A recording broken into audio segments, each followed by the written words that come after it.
বিসমিল্লাহির constant DC side voltage. আচ্ছা, নিচের এই চিত্রটা দেখি।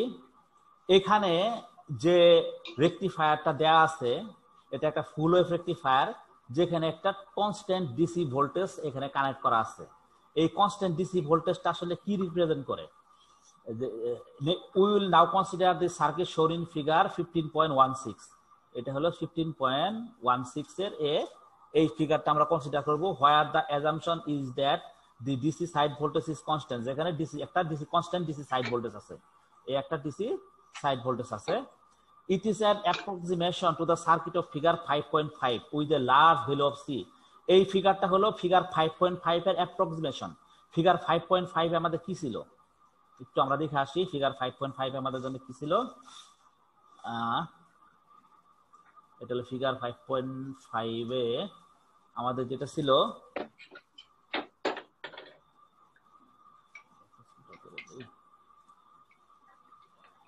এই যে আমাদের ফিগার 5.5 এ ছিল 3 4 এই যে এইটা এটা এই সার্কিটটা আমাদের ছিল ফিগার 5.5 এ, যেখানে একটা ক্যাপাসিটর ছিল সিডি, না একটা ক্যাপাসিটর ছিল। এই capacitor large value of C, অর্থাৎ এই হাই ভ্যালু অফ সি এর জন্য আমরা ওই সার্কিটটা রিপ্রেজেন্ট করতেছি কি, ক্যাপাসিটরকে রিপ্রেজেন্ট করতেছি একটা ডিসি কনস্ট্যান্ট ডিসি ভোল্টেজ দিয়ে। ইন্ডাক্টরকে রিপ্রেজেন্ট করছে কি, একটা কারেন্ট সোর্স দিয়ে, কনস্ট্যান্ট কারেন্ট সোর্স দিয়ে, তাই না? আর ক্যাপাসিটরকে রিপ্রেজেন্ট করব একটা কনস্ট্যান্ট ডিসি ভোল্টেজ দিয়ে, সোর্স দিয়ে। এটাতে রিপ্রেজেন্ট করবো একটা ক্যাপাসিটরকে, ঠিক আছে? যেখানে ক্যাপাসিটর দিয়ে কে আমরা রিপ্রেজেন্ট করছি একটা কনস্ট্যান্ট ডিসি ভোল্টেজ দিয়ে।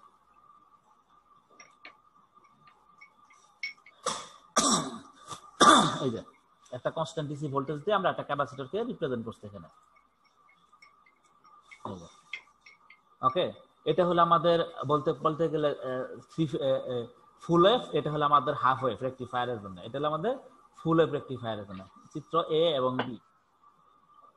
এটা এ হলো rectifier with a constant DC voltage equivalent circuit, C হলো ওয়েভফর্ম, ঠিক আছে? তো এখন আমরা দেখি নরমাল কন্ডিশনে কি হয়। আমাদের এদিক দিয়ে ভোল্টেজ, এদিক দিয়ে কারেন্ট ফ্লো করে আমাদের এদিক দিয়ে ব্যাক করার কথা নরমাল কন্ডিশনে, তাই না? অথবা রিভার্স বায়াসে এই কন্ডিশনে।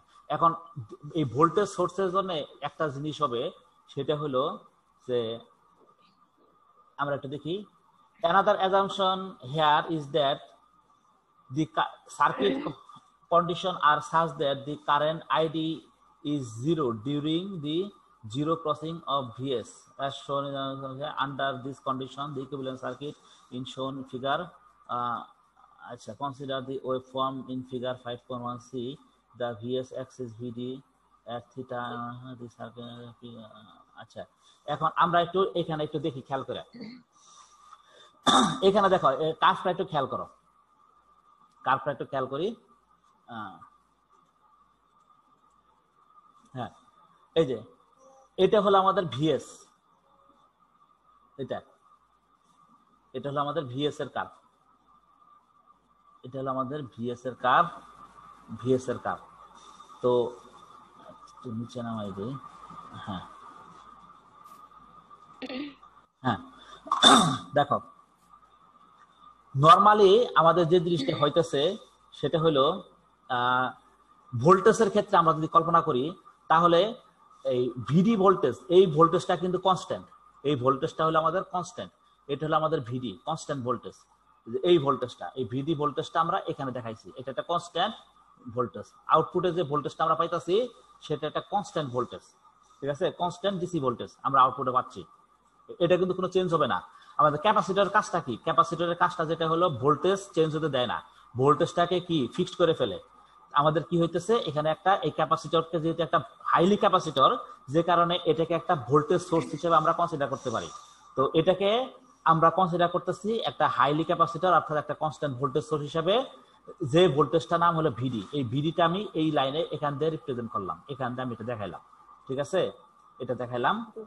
আর আমাদের ভিএস যেটা আছে, এই ভিএসটা যেহেতু এটা রেকটিফায়ার, এটা যেহেতু রেকটিফায়ার, এখানে একটা জিনিস খেয়াল করে দেখো, এখানে কিন্তু মডুলাস অফ ভিএস আছে, ঠিক আছে, এখানে মডুলাস আছে।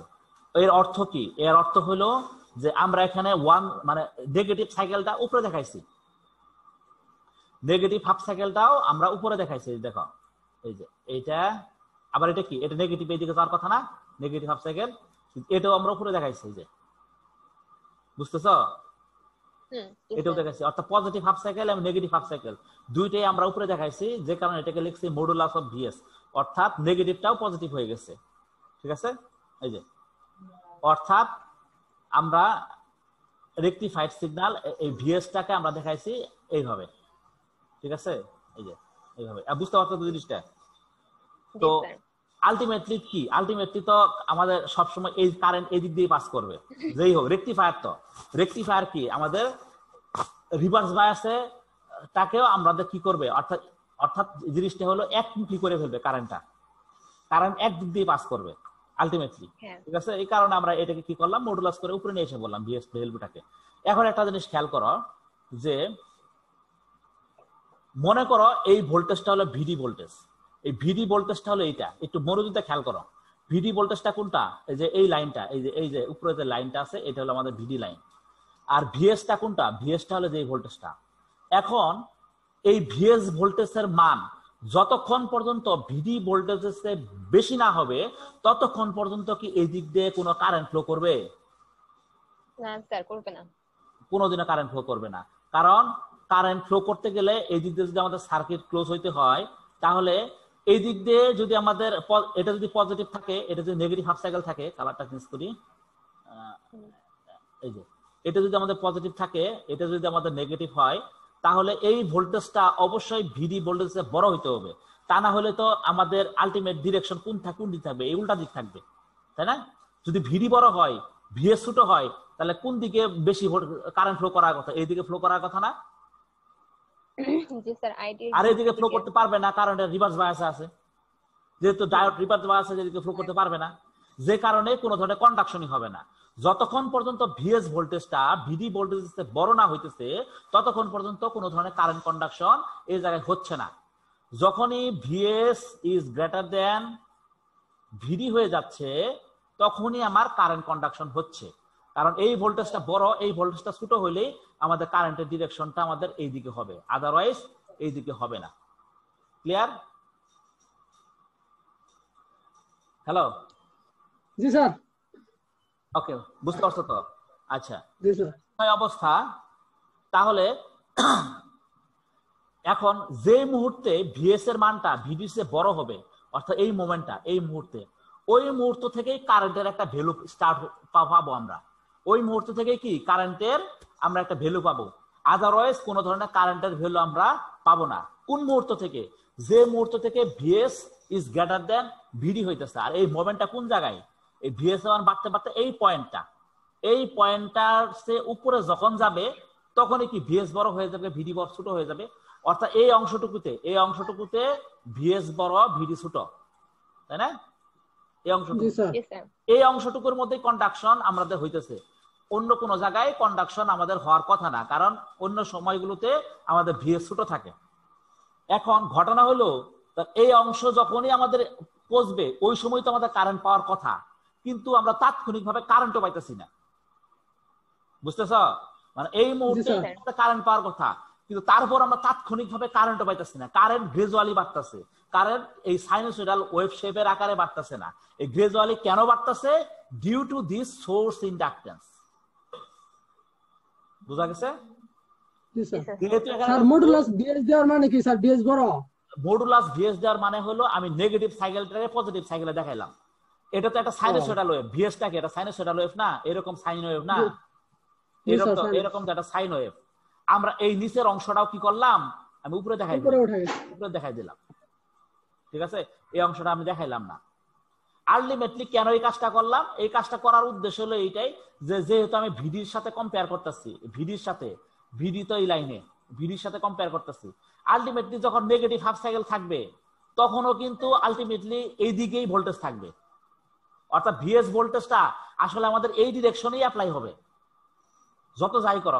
কেন অ্যাপ্লাই হবে? কারণ এটা একটা রেকটিফায়ার। রেকটিফায়ারের আউটপুটের ডিরেকশন একটাই থাকে, এই জন্যই তো সেটা রেকটিফায়ার, তাই না? জি স্যার ভোল্টেজের ডিরেকশন এটা প্লাস এটা মাইনাস, অর্থাৎ এই ডিরেকশনে ভোল্টেজ বইলেই তো সে রেকটিফায়ার। রেকটিফায়ার না হলে তো, ইনভার্টার হলে তো তার ডিরেকশন দুইটা থাকতো, একবার সে পজিটিভে ফ্লো করতো, একবার নেগেটিভে ফ্লো করতো। সে রেকটিফায়ার দেখেই তো একদিকে কারেন্ট ফ্লো করতেছে, বুঝা গেছে? অর্থাৎ তার ভোল্টেজের ডিরেকশন একই দিকে থাকতেছে, যে কারণে আলটিমেটলি ভিএসটাকে আমি মডুলাস দিয়ে উপরে দেখাইলাম, এই কারণে মডুলাস অফ ভিএস দিছি। ওকে, তাহলে দেখো এই জায়গাতে আমাদের যখন ভোল্টেজ বাড়তেছে, আমাদের কারেন্টের মানটা আস্তে আস্তে গ্রাজুয়ালি বাড়তেছে, কিন্তু এটার সাথে একই ইন ফেজে বাড়তেছে না, আমাদের কারেন্ট ল্যাগ হইতেছে, ল্যাগিং কারেন্ট বাড়তেছে। এবার বাড়তে এই পয়েন্টে আসলো যখন, তখন কারেন্টটা বাড়তে পিক হইলো, এই পয়েন্টে কারেন্ট বাড়তে পিক হয়ে গেল। কিন্তু ভোল্টেজটা যখন এই পয়েন্টের নিচে নামে পড়লো, এই পয়েন্টের নিচে যখন ভোল্টেজ নামে পড়লো, তখন আলটিমেটলি কি হইতাছে, ভিএস ছোট হয়ে যাইতেছে, ভিডি বড় হয়ে যাইতেছে, তাই না? ভিএস ছোট, ভিডি বড় হয়ে যাইতেছে ওই সময়ে, ওই মোমেন্টে। এখন যে মোমেন্টে ভিএস ছোট, ভিডি বড় হয়ে যাইতেছে, ওই মোমেন্টে তো আমরা দেখছিলাম কন্ডাকশন বন্ধ হয়ে যাওয়ার কথা, তাই না? কারেন্টের কন্ডাকশন বন্ধ হয়ে যাওয়ার কথা, কিন্তু আমাদের কারেন্ট এখন পিকে আছে না? এই মোমেন্ট থেকে কি করবে, কারেন্ট আস্তে আস্তে গ্রাজুয়ালি ডিক্রিজ করতে থাকবে। ভোল্টেজ বন্ধ হয়ে গেল, অর্থাৎ ভোল্টেজটা বন্ধ হয়ে গেল, ভোল্টেজটা ছোট হয়ে গেল, আমাদের কারেন্ট কিন্তু এখনো বন্ধ হয় নাই। কারণ কি? কারেন্ট ল্যাগিং এ আছে। কার কারণে?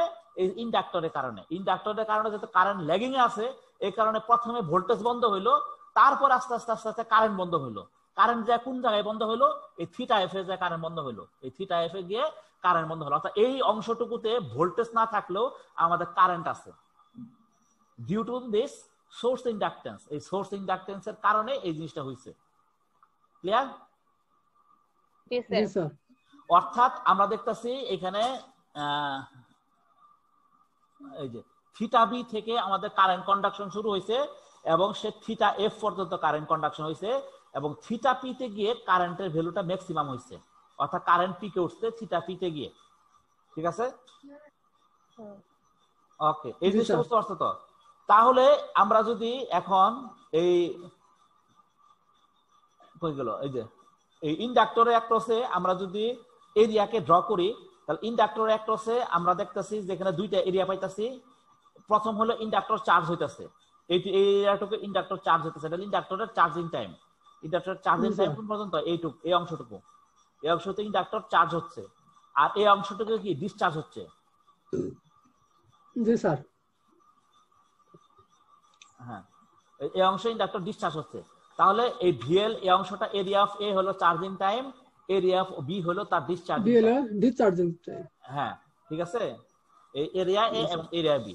তো এই জিনিসগুলোই আমাদের এখানে ইকুয়েশন দিয়ে আমরা একটু দেখাইছি, একটু দেখি। সেটা হলো the angle theta b can be calculated from the equation VD equal to root 2 VS sin theta b. Consider the wave from VS axis VD at theta b. যে VS টা VD তে বড় হয় থিটা বি কন্ডিশন আইসা, যেটা আমি বললাম, এই থিটা বি তে যায় আমাদের VS এর মানটা VD তে বড় হইতাছে, এই যে বড় হইতাছে। and diodes 1 and 2 began to conduct, এবং ডায়োড 1 এবং 2 কন্ডাকশনে শুরু করে দিতেছে। the current reaches its peak at theta p. Theta P তে গিয়ে কারেন্ট তার পিকে যায় পড়ছে, থিটা পি তে কারেন্ট পিক হচ্ছে সর্বোচ্চ, beyond which VL becomes negative, যার পর থেকে ভিএল এর মানটা নেগেটিভ, অর্থাৎ ইন্ডাক্টর অ্যাক্রসে ভোল্টেজটা নেগেটিভ, অর্থাৎ ডিসচার্জ হওয়া শুরু করছে এই থিটা পির পর থেকে। তার আগ পর্যন্ত ভিএলটা পজিটিভ ছিল। the current becomes zero at theta f. Theta F এ গিয়ে কারেন্ট জিরো হয়ে গেছে when the volt second area VA and VG become equal, অর্থাৎ charging time discharging time equal, অর্থাৎ চার্জিং এরিয়া এবং ডিসচার্জিং এরিয়া অবশ্যই equal হবে, and negative each other, এবং একটা আরেকটার উল্টা, অর্থাৎ একটা আরেকটা নেগেটিভ হবে। the current remains zero until pi plus theta B. Pi plus theta B পর্যন্ত কারেন্ট জিরো ছিল, অর্থাৎ এর মধ্যে কারেন্টের কোনো কিছু ছিল না। এই পাই প্লাস থিটা বি হয়ে গেল, এই যে এটা যদি হয় পাই প্লাস থিটা বি পর্যন্ত আমাদের এই যে এই অংশটুকু আমাদের কারেন্ট, কোনো ধরনের কন্ডাকশন ছিল না। The current remain 0 until pi plus theta B. এর পরবর্তী তার কি যে এই পর্যন্ত মানে একটা সাইকেল কমপ্লিট হওয়ার পর্যন্ত আবার এই পর্যন্ত আমাদের কোনো ধরনের কারেন্ট থাকবে না, এখানে গিয়ে আবার কারেন্ট পাবো আমরা। এই জিনিসটা বুঝাইছে, অর্থাৎ এই অংশটুকুতে কোনো ধরনের কারেন্ট কন্ডাকশন হয়, অর্থাৎ এই pi plus theta B portion পর্যন্ত আমাদের এই থিটা এফ এর পর থেকে পাই প্লাস থিটা বি পর্যন্ত কোনো ধরনের কন্ডাকশন নাই, এটা বুঝাইছে। ঠিক আছে, অর্থাৎ এই অংশটি কন্ডাকশন আছে নাই, এটা বুঝাইছে। হ্যাঁ, with the given value of theta D, একটা থিটা ডির একটা গিভেন ভ্যালুর জন্য the average value ID of the DC current can be calculated by the following procedure. Average current আইডিটাকে আমরা ক্যালকুলেট করতে পারি। এই আইডিটা কি? এই আইডিটা একটা পালস সেটিং টাইপ। এটা যদি আমরা এভারেজ ধরি, এভারেজ ধরলে এভারেজ কি করব, ওই যে সার্কিট 2 তে তোমরা করে আসছো এভারেজ ভ্যালু ক্যালকুলেশন করার সিস্টেম, ওই প্রসিডিউর ফলো করে যদি আমরা এভারেজ ভ্যালু ক্যালকুলেট করি, তাহলে এভারেজ কারেন্টের মান হয় এই আইডি বড় হাতের আইডি, এটা হয় তার এভারেজ কারেন্ট। এই আইডিটাকে আমরা ক্যালকুলেট করতে পারি এইভাবে, যদি ভিডি সমান সমান হয় √2 VS sin theta B, √2 VS angle theta B can be calculated from the equation. এখন ভিডি এর মান আমরা প্রথমে ক্যালকুলেশন করব। ভিডি কোনটা? ভিডি হলো আমাদের এই যে ভিডি মাঝখানেরটা। হ্যাঁ, ভিডি হলো কই গেল, এই যে হ্যাঁ, এই যে এই ভিডি অংশ, এটা হলো √2 sin theta B, sin theta B. এখান থেকে আমরা থিটা বি কই গেল, এই যে থিটা বি থেকে ক্যালকুলেট করলাম এই অংশ থেকে এই পোরশনটা। ঠিক আছে, অর্থাৎ এই পোরশনে থিটা বি পোরশনে তার অ্যামপ্লিটিউডটা, এটাই তো ভিডি এর মান, তাই না? জি স্যার। একটা সাইনোসয়েডাল ওয়েভের যখন অ্যাঙ্গেল থিটা বি হবে, অর্থাৎ এই ইনস্ট্যান্ট, এই মুহূর্তে ভোল্টেজটাই তো ভিডি। এই ভিডি ভোল্টেজ কোনটা? ভিডি ভোল্টেজটা হলো এই থিটা বি মোমেন্টে তার অ্যাঙ্গেল। ক্লিয়ার? যেহেতু থিটা বি মোমেন্টে অ্যাঙ্গেল কি, এটা একটা সাইনোসয়েডাল ওয়েভ, এটা একটা সাইনোসয়েডাল ওয়েভ, তাহলে সাইনোসয়েডাল ওয়েভের ইকুয়েশন লিখি। সাইনোসয়েডাল ওয়েভের ইকুয়েশন কি হয়? √2 ভিএস sin থিটা বি। তাহলে থিটা বি মোমেন্টে তার যে ভোল্টেজটা আসবে সেটাই হলো আমাদের ভিডি ভোল্টেজ। এই ভিডি ভোল্টেজ পাই গেলাম এখান থেকে। সেকেন্ডলি আমরা কি পাইলাম? তাহলে থিটা পি পাইলাম কি? থিটা পি হলো pi minus theta B. Theta P কোনটা? Pi minus theta B. দেখো খেয়াল করে, যে এই অংশটা যদি পাই হয়, এখান থেকে এই পর্যন্ত যদি পাই হয়, পাই থেকে যদি আমি বাদ দেই হলো থিটা বি পোরশনটা, এই পোরশনটা বাদ দিলে আমি কি পাইতাছি? আমি থিটা পি পোরশন পাইতাছি। এই যে থিটা বি বাদ দিলাম, বাদ দিলে আমি পাইতাছি এই থিটা পি পোরশনটা। ঠিক আছে, 0 থেকে থিটা পি। কারণ কি? কারণ দেখো, খেয়াল করে দেখো, এই যে এই অংশটা এবং এই অংশটা সমান না? এই দুইটা অংশ কিন্তু সমান। জি স্যার। কেন সমান বলতো? এই দুইটা অংশ সমান হলো এই কারণে, কারণ এই মোমেন্ট আর এই মোমেন্ট তো আসলে ভোল্টেজ লেভেল একই। এটা তো একটা পিওর সাইনোসয়েডাল ওয়েভ, এটা একটা সাইনোসয়েডাল ওয়েভ। সাইনোসয়েডাল ওয়েভের এখান থেকে থিটা বি পর্যন্ত যাইতে যে টাইম লাগবে, আবার থিটা বি থেকে এই পাই পর্যন্ত যাইতে তো একই টাইম লাগবে। একই টাইম লাগলে এই অংশ আর এই অংশ তো সমান। তাহলে টোটালটা যদি পাই হয়, এখান থেকে এই পর্যন্ত যদি পাই হয়, এই পাই থেকে যদি আমি এই থিটা বি পোরশনটা বাদ দেই, এই বাদ দেওয়ার অর্থ কি? এই বাদ দেওয়ার অর্থ হলো এই থিটা বি থেকে পাই পরিমাণ অংশ বাদ দেওয়া, তাই না? 0 থেকে থিটা বি পোরশন বাদ দেওয়ার অর্থ হলো এই থিটা পি থেকে পাই পরিমাণ অংশ বাদ দেওয়া, কারণ দুইটা সমান। যে কারণে পাই মাইনাস থিটা বি অর্থ হইলো যে 0 থেকে আমাদের কি পোরশন বোঝায়? থিটা বি পরিমাণ অংশ বোঝায়। এই যে বুঝতে পারছো তো? যেহেতু এই পোরশন আর এই পোরশন সমান, এই টোটালটা থেকে যদি এই পোরশন বাদ দেই, এর অর্থ হলো টোটালটা থেকে আমি এই পোরশন বাদ দিলাম। আর টোটালটা থেকে এই পোরশন বাদ দিলে কি থাকে? এই পোরশন থাকে, এইটুক থাকে, এই যে এই অংশটুক থাকে। ঠিক আছে, এটাই তো আমার থিটা পি। তাহলে থিটা পি সমান কি লিখতে পারি? থিটা পি সমান লিখতে পারি পাই মাইনাস থিটা বি। ঠিক আছে, দিয়ে দিলেই থিটা পি অংশ এসে পড়ে। ওকে, তাহলে এটা যদি হয় তাহলে এটা পাইলাম। when the current is flowing the inductor VL, এখন ইন্ডাক্টর একটা আছে ভোল্টেজ VL সমান L into dID plus dt, ল্যাঞ্জেস ল থেকে আমরা পাইলাম ইন্ডাক্টর একটা আছে ভোল্টেজ। অ্যাকর্ডিং টু ল্যাঞ্জেস ল আমরা পাইলাম ইন্ডাক্টর একটা আছে ভোল্টেজ সমান ফ্যারাডেস সেকেন্ড ল। ঠিক আছে, আমরা পাইলাম VL equal to LS into DID by DT, ঠিক আছে, সমান সমান আমরা পাইলাম এটা যেহেতু ভিএল, ভিএল কত √2 VS sine omega t minus ভিডি। হ্যাঁ, অর্থাৎ সাইনোসয়েডাল ওয়েভ থেকে ডিসি পোরশন বাদ দিলেই তো ভিএল পাবো। কারণ কি, এই দেখো এই অংশটাই তো VL voltage. Sinusoidal total sinusoidal wave থেকে যদি ডিসি পোরশন বাদ দেই তাহলে কি এই পিক অংশটুকু পাবো, এই পিক অংশটুকু পাবো, পিক অংশটা পাবো না? হ্যাঁ, এটাই তো আমাদের ভিএল এর ইকুয়েশন। কারণ ওই পিক অংশটুকুর ভোল্টেজের জন্যই তো আমাদের ইন্ডাক্টরে অ্যাক্রসে চার্জিং ডিসচার্জিং হচ্ছে, তাই তো? কারণ ভিএস যতক্ষণ পর্যন্ত ভিডিসে বড় না হয় আবার ইন্ডাকশনের ভিতরে তো কিছুই হইতেছে না, কারণ কোনো কারেন্টই কন্ডাকশন হচ্ছে না, তাই না? ওই ভোল্টেজটার কারণে কি আমাদের ইন্ডাক্টর অ্যাক্রসে ভোল্টেজ ইনডিউস হচ্ছে। তাহলে ইন্ডাক্টরের ভোল্টেজের ইকুয়েশন কি, ওই অংশটুকু সাইনোসয়েডাল ওয়েভের equation minus DC portion, this minus DC যে ভোল্টেজ যেটা ভিডির মান এটা বাদ। তো এখান থেকে পাইলাম এটা। এখন এটাকে আমি ইন্টিগ্রেশন করব, এটাকে আমি সাজায় গুছায় ইন্টিগ্রেশন যদি করি তাহলে পাইতাছি এই ডিটি এর মানটা আমরা যদি এখানে ওমেগাতে গুণ করে দেই, আগে যেরকম ওমেগা দিয়ে গুণ করে এই ডি ওমেগা টিটা যদি এই পাশে নিয়ে এসে পড়ি, রাইট হ্যান্ড সাইডে নিয়ে এসে পড়ি, তাহলে ওমেগা এলএস ইন্টিগ্রেশন আইডিটি সরি ডিআইটি আইডি আবার equal to integration sinusoidal wave এই অংশটার সাথে হলো ডি ওমেগা টি। এটাকে দেখো এখানে যদি লব এবং হরকে ওমেগা দিয়ে গুণ করি, omega D ID divided by D omega T, কোনো সমস্যা আছে? কোনো সমস্যা নেই। হ্যাঁ, তো এই জিনিসটা করলাম, এই উপরে নিচে দুইটারে ওমেগা দিয়ে গুণ করলাম, ওমেগা দিয়ে গুণ করে সেটা এটাকে এই পাশে এনে বললাম, এই পাশে এনে পরে আমরা কি করলাম, এই জিনিসটাকে জাস্ট আমি এখন ইন্টিগ্রেশন করলাম।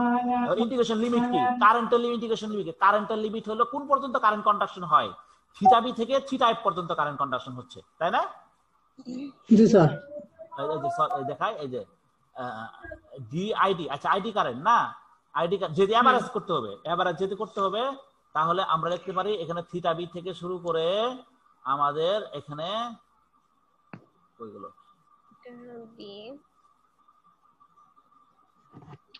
হ্যাঁ এখানে এখন দেখো যে থিটা বি থেকে শুরু করে এখানে থিটা রাখলাম, পরবর্তীতে থিটার ভ্যালু বসাবো, ওইটা রাখো, থিটা রাখলাম। তারপরে এখানে কি ভোল্টেজ, ভোল্টেজ কোন জায়গায়, থিটা বি থেকে শুরু করে ওমেগা টি, তো থিটা বি থেকে থিটা রাখলাম, অর্থাৎ ইন্টিগ্রেশন করলাম। এখন এরপরে লাইনে কি করলাম, এখন আমি এই ভ্যালুটা বসাই দিলাম যে where theta B is greater than theta is greater than theta B, যেখানে থিটার মানটা হলো থিটা বির চেয়ে বড়, এই জায়গা থেকে হ্যাঁ শুরু করে আবার হ্যাঁ যেটা যেখানে ছিলাম সেটা হলো এই যে দেখো এখানে আগের ইকুয়েশন থেকে আমরা এখানে ইন্টিগ্রেশন করলাম, লিমিট বসাইলাম, লিমিট বসানোর পর এখানে যে কাজটা করতেছি যে এইটাকে ডিআইডি কে এখন লিমিট বসাইলে এখান থেকে আমরা পাইতাছি এখানে থিটা বি এর মানটা হলো থিটার মানটা হলো থিটা বি এর চেয়ে বড়, অর্থাৎ অবশ্যই এই থিটা মানটা হবে এই অংশ থেকে বড়, এই অংশ থেকে বড়, এই অংশ থেকে বড় হইতে হবে। এখন বসায় যদি এখন আমি ইন্টিগ্রেশন করি তাহলে আইডি কারেন্টের মানটা আমরা কি পাইতাছি, আইডি কারেন্টের মান পাইতাছি, খেয়াল করে দেখো এখান থেকে ডিআইডি কে ইন্টিগ্রেশন করলে, ডিআইডি কে ইন্টিগ্রেশন করলে আইডি আসে না, এখানে তো আর কিছু নাই সামনে, জাস্ট ডিআইডি, এটাকে ইন্টিগ্রেশন করলে কি আসবে, আইডি আসবে, তাই না? ডিএক্স কে ইন্টিগ্রেশন করলে কি আসে, এক্স আসে, বুঝা নাই? এখন ডিআইডি কে ইন্টিগ্রেশন করলাম, আইডি আসলো, তাহলে কি আইডি ব্র্যাকেটে থিটা, আইডি থিটা, অর্থাৎ থিটার ভ্যালু যেটা আমি বসাই নাই, এখন লিমিটের ভ্যালু বসাই নাই, এখানে আইডি থিটা লিখলাম, ঠিক আছে? লেখার পর ইকুয়াল টু কত আসলো, এখন এই অংশ থেকে ওমেগা এলএস কে আমি এই পাশে নিয়ে এসে বললাম, রাইট হ্যান্ড সাইডে নিয়ে এসে বললাম, তাহলে 1/ওমেগা এলএস হয়ে গেল, 1/ওমেগা LS integration of theta B into theta, limit বসাই দিলাম। এখন একটা জিনিস করে খেয়াল করো, angle theta F at which id goes to 0, এখন থিটা এফ আইসা কি হয়, আইডি এর মান 0 হয়ে যায়, তাই না? goes to 0 can be obtained from equation 5.38, তাহলে এই ইকুয়েশনে আমি থিটার জায়গায় থিটা এফ বসাই দেই, এখন এই ইকুয়েশনের লিমিটে থিটার জায়গায় থিটা এফ বসাই, কারণ কারেন্ট কন্ডাকশন কোন পর্যন্ত হয়, কারেন্ট কন্ডাকশন হচ্ছে থিটা এফ পর্যন্ত, তাই না? এই যে দেখো কারেন্ট কন্ডাকশন থিটা এফ পর্যন্ত হচ্ছে, তার আগ পর্যন্ত তো হচ্ছে না, ওই তারপরে কি কারেন্ট কন্ডাকশন নাই, তাহলে থিটা বি থেকে থিটা এফ পর্যন্ত কারেন্ট কন্ডাকশন হচ্ছে, তো আমরা কি করলাম, এখানে লিমিটটা বসাই দিলাম। আর যেহেতু আমি কারেন্টের ইকুয়েশন বের করতেছি, আইডি কারেন্ট, যে কারণে যে থেকে যে পর্যন্ত কারেন্ট আছে ওই লিমিটটুকু আমি নিতেছি। কারেন্ট কোন পর্যন্ত আছে, 0 থেকে থিটা বি থেকে থিটা এফ পর্যন্ত। তো আমি বসাই দিলাম 0 থিটা বি থেকে থিটা এফ পর্যন্ত আমি বসাইলাম। তাহলে কি হয়, the angle theta F at which ID goes to 0 can be obtained from it. সুতরাং আমরা বলতে পারি থিটা বি থেকে থিটা এফ এই লিমিট যদি আমরা বসাই দেই, এই সমান সমান সমান সমান এই অংশটুকুতে কারেন্টের মান কি হয়, গোজ টু 0, 0 হয়ে যায়। এক সেকেন্ড, হ্যাঁ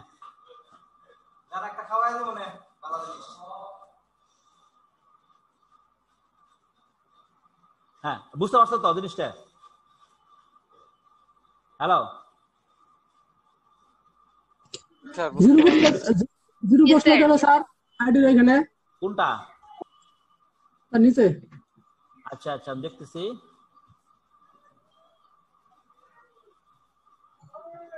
স্যার ইকুয়েশনে, হ্যাঁ স্যার এই যে এখানে 4 নাম্বার এইটা, the angle theta F at which. আচ্ছা, the angle theta F at which ID goes to 0। Theta F এর এখানে মানে ওইখানে কারেন্ট কন্ডাকশন ওই পর্যন্ত আসা পর্যন্ত তো 0 ছিল। হ্যাঁ হ্যাঁ হ্যাঁ হ্যাঁ থিটা এফ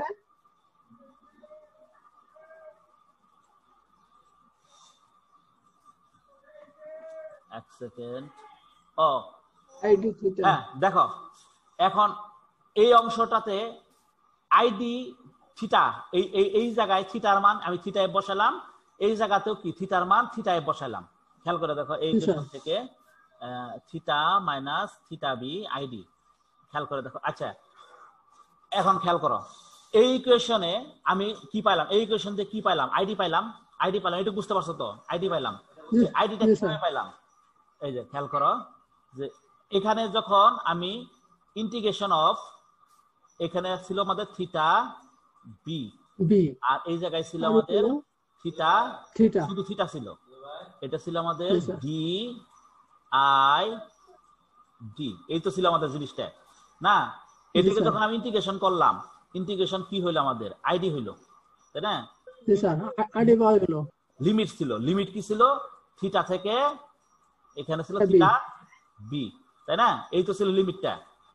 এখন লিমিটটা বসাই দাও, লিমিটটা বসাই দিলে কি হয়, আইডি লিমিটটা ব্রেকেটে থাকবে, bracket theta minus theta B. বুঝা গেছে তো? মোট কথা হলে এরকম, সরি এক সেকেন্ড ইরেজারটা কই, এই যে হ্যাঁ এই যে হ্যাঁ এই যে এই যে ID theta minus ID theta B, limit বসালে তো এটাই হয়, তাই না? এখান থেকে কি পেলাম, এখান থেকে পেলাম এটা, এই লাইনটা। তো এই লাইনের পরে কি পাইলাম, এখন ID theta minus ID theta B, এর মানে কি, এর মানে হলো আইডি থিটা। বুঝা গেছে? কারণ কি, আইবি থিটা বি হলো 0, আইবি থিটা বি হলো 0, কারণ এই গ্রাফ দেখো, এই গ্রাফে এই থিটা বি কন্ডিশনে আইবি এর মান কত, আইডি এর মান কত, আইডি এর মান 0, এই থিটা বি মোমেন্টে আইডি এর মান 0, যে কারণে ID theta B equal to 0 আসবে। ID theta B equal to যদি 0 আসে, তাহলে থাকে কি, আইডি থিটা, আইডি থিটা থাকে না, যে কারণে এখানে শুধুমাত্র আইডি থিটা হইছে, এই যে দেখো আইডি থিটা, ক্লিয়ার? জি স্যার, আইডি থিটা হইছে। এখানে কিছু লাইন জাম্প করছে, আর কিছু না। এখন একটা প্রশ্ন হলো, এই জায়গায় যখন আমি থিটার মান থিটা বি বসাইলাম, তখন এই থিটার মানও তোমার থিটা বি বসাইতে হবে। লেফট হ্যান্ড সাইডে থিটার মান যদি থিটা বি বসাই, রাইট হ্যান্ড সাইডে থিটার মান আমার থিটা বি বসাইতে হবে। ক্লিয়ার? জি sir. Sorry theta F, theta F বসাইছে না, থিটা এফ। লেফট হ্যান্ড সাইডে যদি থিটার মান থিটা এফ বসাই, তো রাইট হ্যান্ড সাইডেও থিটার মান থিটা এফ বসাইতে হবে। এটুকু বুঝতে পারছো তো? জি স্যার। তাহলে এখন আইডির জায়গায় আমি এখন কি বসাবো, আইডি থিটার জায়গায় কি বসাবো আমি এখন, আইডি থিটার জায়গায় আমি এখন বসাবো ID theta F, I D theta F.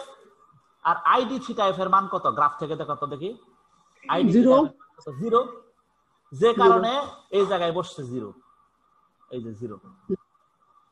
কারণ কি এই ID theta F equal to 0, আর এই জায়গায় জাস্ট থিটা এফ বসছে, থিটা এফ বসছে। ক্লিয়ার?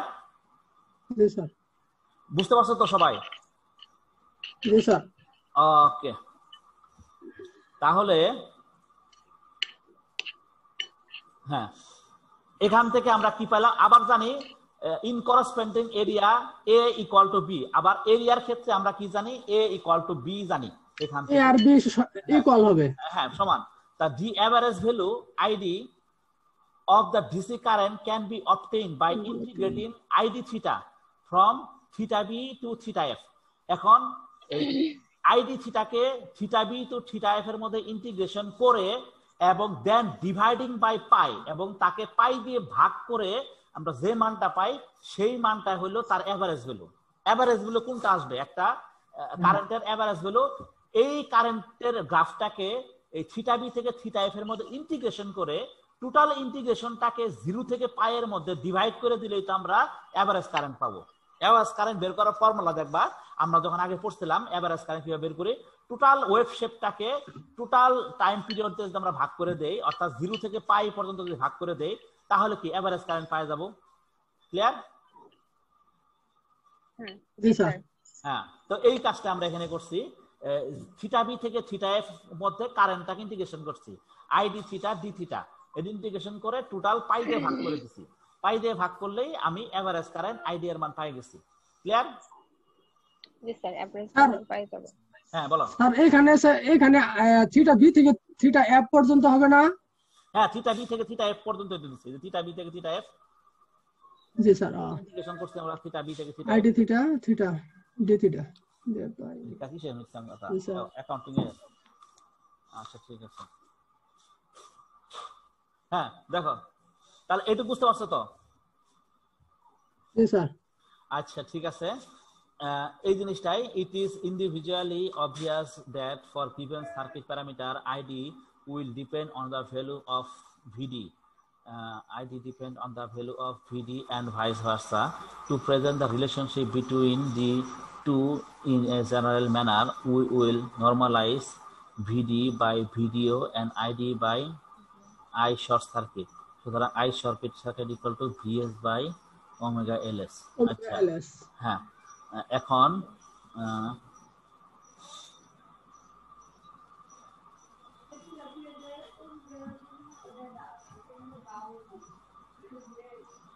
I short circuit সমান VS by omega LS। Just এই ইকুয়েশনে যে কাজটা করলাম, এই ইকুয়েশনটাতে আমরা এইটার সমান লিখলাম VS, এটা সমান VS লিখে 1 by omega LS, omega LS দিয়ে এটা লিখলাম I শর্ট সার্কিট সমান VS বাই ওমেগা LS। ঠিক আছে? Theta B sir √2 sin omega, এটা সার্কিট টোটালটা মিলে VS কোনটা? হ্যাঁ হ্যাঁ, এই যে এই অংশটাকে আমি VS ধরলাম, VS ধরলে তাহলে থিটা বি থেকে থিটা পি হয়ে গেল, থিটা বি থেকে থিটা এ পর্যন্ত বিএল, থিটা বি থেকে থিটা পর্যন্ত, মানে যে কোনো অংশ থিটা যদি হয়, মানে যে কোনো পোরশন আর কি, থিটা এফ এর যে কোনো অংশটা আর কি ধরছে, এই অংশটা যদি ভিএস এর গ্রাফ হয় তাহলে আমরা জাস্ট লিখতে পারি ভিএস বাই ওমেগা এলএস। তো ভিএস ইকুয়েশনকে ওমেগা এলএস দিয়ে ভাগ করলেই আমরা আই শর্ট সার্কিট ধরলাম কি আইডি কারেন্ট আর কি, আইডি কারেন্টটাকে আমরা লিখলাম আই শর্ট সার্কিট লিখলাম, এত জাস্ট নরমালাইজ ভ্যালু বের করলাম। হ্যাঁ এই আর কি, তো বুঝতে পারছো তো? জি স্যার। ওকে ঠিক আছে, তো এই পর্যন্তই তোমাদের এভারেজ ভ্যালু, মূল বিষয় হলো এই পর্যন্ত আর কি আমাদের, যেটা সেটা হলো আইডি কারেন্ট আমরা বের করলাম এইভাবে যে এভারেজ কারেন্টটা কত, ভ্যালুটা কত, আইডি ইজ ইকুয়াল টু সমান সমান বলতে পারি ইন্টিগ্রেশন অফ থিটা বি থেকে থিটা এফ পর্যন্ত ID theta D theta divide by pi. ঠিক আছে? এই পরীক্ষায় যদি আসে কোনো সময়, ফাইনাল পরীক্ষা যদি হইতো, আমরা এরকম ভাবে কোশ্চেন করতাম যে এভারেজ ভ্যালুটা বের করো, এখান থেকে এভারেজ কারেন্টের মান বের করো, যে এরকম হাইলি ইন্ডাকটিভ লোড যেখানে সোর্স ইন্ডাক্ট্যান্স কনসিডার করবা, তাহলে এর এভারেজ কারেন্টের ইকুয়েশনটা ডিরাইভ করো। তো এরকম আর কি পরীক্ষায় কোশ্চেন আসে। যেহেতু ভাইবা, হ্যাঁ আমরা ওইরকম ভাবে করবো না, ভাইবাতে তোমাদের প্রশ্ন করবো খালি এইভাবে যে এখানে আমাদের এইটুকু গ্রাফ পাইলাম কেন, এই দিকে আমরা পাইলাম না কেন, বুঝতেছো তো? ঠিক আছে? জি তো স্যার। এইটা জিনিসটা কি? তো এই জিনিসটা কি? স্যার ফাইনালে কি হ্যাঁ। স্যার এই গ্রাফ আঁকতে দিতে হবে, আঁকায় দিতে হবে? যদি রিটেন পরীক্ষা হয় ইউনিভার্সিটিতে, পরিস্থিতি আসুক, মিড টার্ম পরীক্ষায় চাইতেই তো আমরা অন্যভাবে নিতেছি, বুঝতে পারতেছি অবস্থা এখন, তাই না? স্যার স্বাভাবিক মিড টার্মে কি কন্ডিশন তো শুধু না। স্যার মিড টার্মে শুধু কি ভাইবার অ্যাসাইনমেন্ট হবে? ভাইবার অ্যাসাইনমেন্ট হবে, অ্যাসাইনমেন্ট তোমরা সাবমিট করবা। আর তোমাদের এই হলো আমাদের থ্রি ফেজ রেকটিফায়ার। এখানে এখানে কন্ডিশনটা করছে এলএস ইকুয়াল টু 0 দিয়ে। এখানে সোর্স ইন্ডাক্ট্যান্সকে 0 ধরছে। সোর্স ইন্ডাক্ট্যান্সকে 0 ধরে তারা প্রথমে এটাকে কনসিডার করছে for resistive load, for inductive load, দুইটাই দেওয়া আছে। রেজিস্টিভ লোডের জন্য দেওয়া আছে, ইন্ডাকটিভ লোডের জন্য দেওয়া আছে। তো এই জিনিসটা আমার মনে হয় এখান থেকে পড়ানোর চেয়ে আমি অন্য জায়গা থেকে পড়াই। আমি জি কন্ট্রোল স্যার, যেখানে একটু ভালো আমাদের সহজ হয় হ্যাঁ বলো স্যার, যেটা স্যার, সহজ হয় যেখান এখন থেকে থেকে। সহজ হয় ওইখান থেকে করলেই ভালো হয়। ওকে, কন্ট্রোল স্যার এটা কার বই থেকে পড়ানো হলো? এটা এনমোহন নেটমোহন। হ্যাঁ, এখন ঘটনা হলো এখানে কন্ট্রোল রেকটিফায়ার গুলো পড়াই শুরু করে দিই, তারপরে এটা মোটামুটি আমরা দেখি। এই জিনিসটা তোমাদের আগে বুঝতে হবে, ওই ইন্ডাক্টরের বিষয়টা তো পরের বিষয়। তার আগে তোমাদের ইন্ডাক্টর ছাড়া পিওর রেজিস্টিভের জন্য এই জিনিসটা বোঝা টাফ, বুঝতেছ? মানে for G sir. Pure resistive এটার জন্য টাফ। প্রথমে তোমাদের পিওর রেজিস্টিভের জন্য বুঝায়, তারপরে যদি উপায় থাকে তখন আমি ইন্ডাক্টরের জন্য আমি দেখাই রাখো, বা হাইলি ক্যাপাসিটরের জন্য সোর্স ইন্ডাক্টর। কয়টা কেস আছে আমাদের? কেস কয়টা? এক নাম্বার কেস হলো সোর্স ইন্ডাক্টেন্সকে 0 ধরে ফর পিওর রেজিস্টিভ লোডের জন্য একটা। দুই নাম্বার আসবে সোর্স ইন্ডাক্টেন্সকে 0 ধরে হাইলি ইন্ডাকটিভ লোডের জন্য একটা। তিন নাম্বার আসবে সোর্স ইন্ডাকটেন্সকে 0 ধরে হাইলি ক্যাপাসিটিভ লোডের জন্য একটা। চার নাম্বার আসবে সোর্স ইন্ডাকটেন্সকে কনসিডার করে রেজিস্টিভ লোডের জন্য। পাঁচ নাম্বার আসবে সোর্স ইন্ডাকটেন্সকে কনসিডার করে ইন্ডাকটিভ লোডের জন্য। ছয় নাম্বার সোর্স ইন্ডাকটেন্সকে কনসিডার করে ক্যাপাসিটিভ লোডের জন্য। এত ডিটেলস দেওয়া যাবে না, ঠিক আছে? তো আমরা মোটামুটি ইজিয়েস্ট ওয়েতে যেটুকু হয় আমরা ইনশাল্লাহ নেক্সট ক্লাসে চেষ্টা করব। সম্ভবত নেক্সট ক্লাসে আমরা লেকচার শিট থেকেই ফলো করব, ঠিক আছে? এগুলো একটু কমপ্লেক্স, এখানে থ্রি ফেজের জন্য কারেন্ট কম্পিউটেশন, তো তোমাদের জন্য একটু কষ্ট হয়ে যাবে, অনেক টাফ হয়ে যাবে, অনেক টাফ হয়ে যাবে, ঠিক আছে? এগুলো সাধারণত পরবর্তীতে যারা পাওয়ার ইলেকট্রিক্স নিয়ে কাজ টাজ করে, রিসার্চ করে, ওদের জন্য লাগে, ঠিক আছে? এই ফিউচার যদি তোমরা করো এগুলো একটু করে নিবা, এই কনসিডার এগুলো দেখে একটু দেখে নিতে হবে। ওকে।